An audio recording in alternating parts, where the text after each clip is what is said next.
Hello बच्चों, चलिए प्रश्न पढ़ते हैं। एक खिलौना कार का द्रव्यमान 5 किलोग्राम है। यह विराम अवस्था में प्रारंभ होकर बल F के प्रभाव में एक ढलान पर ऊपर की ओर गति करती है। F को वेग की दिशा में आरोपित किया गया है। बल F को विस्थापन x के साथ आरेखित किया जाता है। कार द्वारा प्राप्त अधिकतम ऊंचाई है। तो देखिए बच्चों, यहाँ पर बल और विस्थापन के बीच में एक ग्राफ दिया गया है और चित्र अनुसार बताया गया है कि एक कार जिसका द्रव्यमान 5 किलोग्राम है, x बराबर 0 से एक बल के प्रभाव में ये अधिकतम ऊंचाई तक जाती है।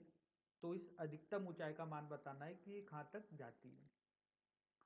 तो आइए बच्चों, इस मुख्य उदाहरण के आधार पर देखा जाए। तो देखिए बच्चों, कार्य ऊर्जा प्रमेय पर आधारित प्रश्न होता है बच्चों। कार्य ऊर्जा प्रमेय। तो कार्य ऊर्जा प्रमेय बच्चों बताती है कि सभी बलों द्वारा किया गया कार्य बच्चों बराबर होता है गतिज ऊर्जा में परिवर्तन के। और बच्चों, निकाय में कोई भी बल हो, केवल संरक्षी बल को छोड़कर, तो उनके द्वारा किया गया कार्य ये होता है यांत्रिक ऊर्जा में परिवर्तन के। और यांत्रिक ऊर्जा होती है बच्चों गतिज ऊर्जा और स्थितिज ऊर्जा का योग होती है। तो बच्चों, ये जब होता है जब असंरक्षी बल लग रहे हो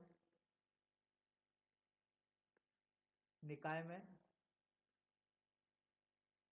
और ये होता है बच्चों सभी बलों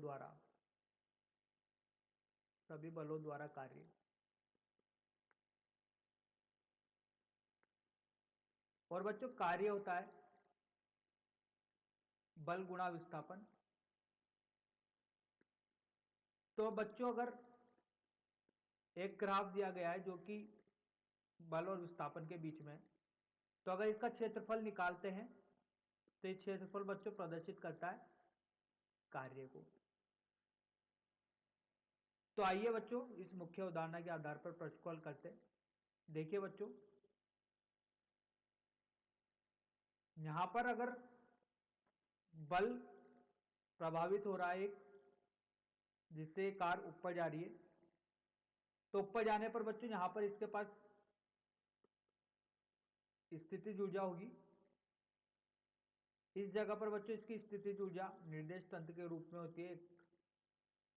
यहां पर शून्य होगी तो यहां पर इसकी स्थितिज ऊर्जा बढ़ जाएगी, जो कि किसके बराबर होगी, mgh के बराबर होगी।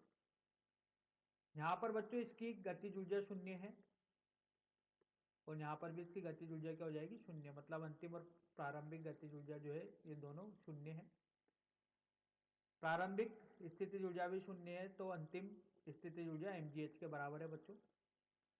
तो देखिए बच्चों, कार्य बराबर होगा mgh के बराबर होगा, क्योंकि बच्चों सभी असंरक्षी बलों द्वारा किया गया कार्य स्थितिज ऊर्जा में परिवर्तन के होता है। तो अगर बच्चों कार्य निकालना है तो अपन ने जैसा मुख्य उदाहरण में देखा कि अगर fx का क्षेत्रफल निकाल लिया जाएगा तो कार्य निकल के आ जाएगा बच्चों। तो यहां पर बच्चों बल और विस्थापन के बीच में एक ग्राफ आरेखित किया गया है, तो इसका क्षेत्रफल निकाल लेते हैं। तो देखिए बच्चों, इसका क्षेत्रफल आता है, त्रिभुज है 1/2, आधार है बच्चों 11 और ऊंचाई है बच्चों 100। ये किसके बराबर होगा बच्चों, mgh के। तो यहां पर लिखते हैं fx